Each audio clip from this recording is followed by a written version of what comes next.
If you're building an AI wrapper right now or just a basic chatbot, you need to stop. Seriously, put down the keyboard because as of this week, literally the last 48 hours, the entire game just changed.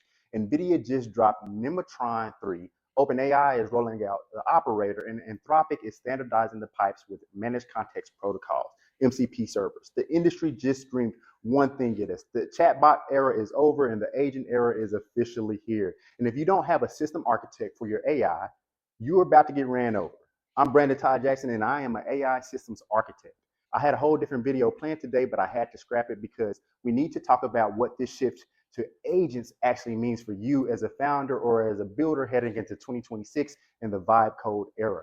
Most people think agents just mean smarter chatbots. It's different. A chatbot waits for you to talk to it. An agent goes out and does work for you. Here's the danger that no one is talking about. When a chatbot fails, it gives you an hallucination. It's annoying, but when an agent fails, it deletes a database, it emails the wrong clients, it books a flight for the wrong day. The stakes just went through the roof.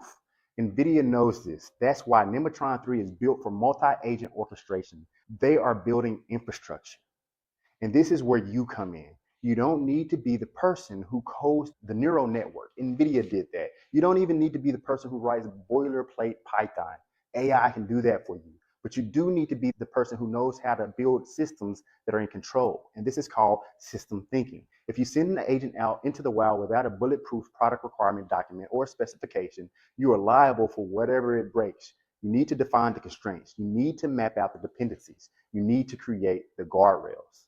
This is the skill of 2026, not prompting, not even coding in the traditional sense. It's architecting. If you want to survive this shift, you need to learn the way of thinking. Don't build toys, architect systems that scale. If you start thinking like an architect today, you win.